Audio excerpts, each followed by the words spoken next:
Good morning student, welcome to our Hindi classes. Previous video में हमने chapter second अतिथि सेवा का पेज नंबर 10 का आधा भाग समझा था। अब हम इस कहानी को आगे बढ़ाते हैं और आधा भाग समझते हैं। तो हमने कहाँ तक कहानी समझी थी, मैं एक बार आपको फिर बता दूं कि हमने समझा था कि राजा रंती देव के राज्य में अकाल पड़ा था और राजा कम साधन होने के बाद उस पर काबू नहीं पा सके। और अब हम इसके आगे पढ़ते हैं। विवशतावश लोग रंती देव के राज्य को छोड़कर दूसरे राज्य में जाने लगे। फिर लोग विवश हो गए क्योंकि वहाँ अकाल पड़ गया।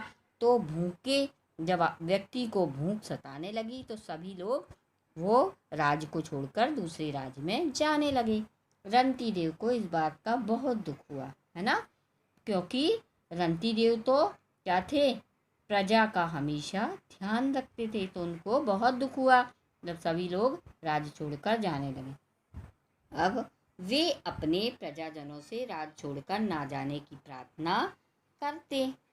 तो लोग हाथ जोड़कर कहते, महाराज, जीवन बचाने के लिए दूसरे स्थान पर जाने के अतिरिक्त अब कोई चारा नहीं है। क्या बोलते वहाँ के लोग? वो वहाँ का राज्य छोड़कर दूसरे राज्य में जाने लगे तो राजा हाथ जोड़ के निवेदन करता, प्रार्थना करता कि रुक जाओ, मत जाओ। तो लोग क्या कहते, महाराज, अब हम लोग के पास अपना जीवन बचाने के लिए और कोई उपाय नहीं है। दूसरे स्थान पर जाने के अतिरिक्त अब कोई चारा नहीं है ना। आपका आशीर्वाद हमारे साथ है, आप आशीर्वाद दीजिए, आपका आशीर्वाद हमारे साथ है। यह अकाल जब सुकाल में बदलेगा तब फिर से हम राज्य को वापस लौट आएंगे। यानी जो हमारे यहाँ अकाल आया है, यह कमी आई है, तो उसको जब वो कमी किसमें बदल जाएगी, वो सभी साधन जब उपलब्ध हो जाएंगे तो सुकाल में जब वो बदल जाएगा तब हम अपने राज्य को वापस लौट आएंगे। और अंत में एक दिन रंती देव को भी परिवार सहित दूसरे स्थान पर जाने के लिए विवश होना पड़ा।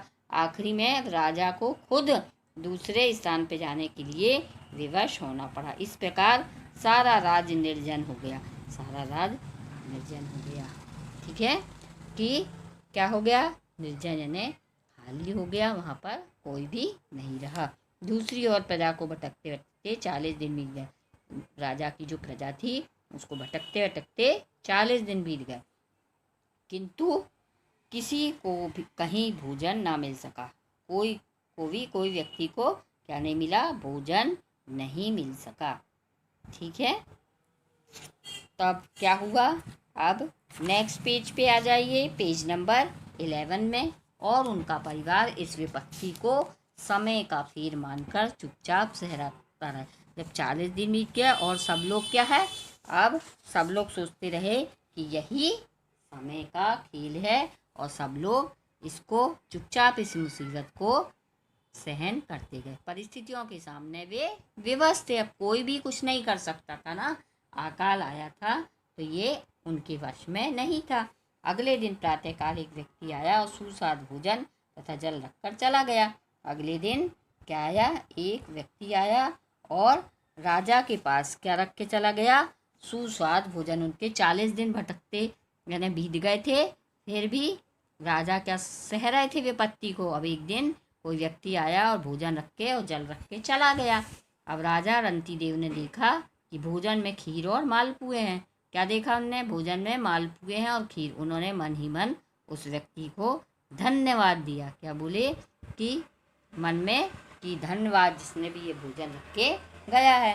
राजा रंती देव का यह नियम था कि बिना किसी गरीब को भोजन कराए वे भोजन नहीं करते थे। उनका क्या नियम था कि बिना किसी को भोजन कराए वो भोजन नहीं करते थे। कोई व्यक्ति को पहले भोजन कराते थे, फिर भोजन करते थे। जब वे अपने परिवार के साथ भोजन करने बैठे तो उन्हें इस बात का दुख हो रहा था कि किसी अतिथि को भोजन नहीं करा पाए। उनको ये दुख हुआ कि हमने किसी को भी भोजन नहीं कराया।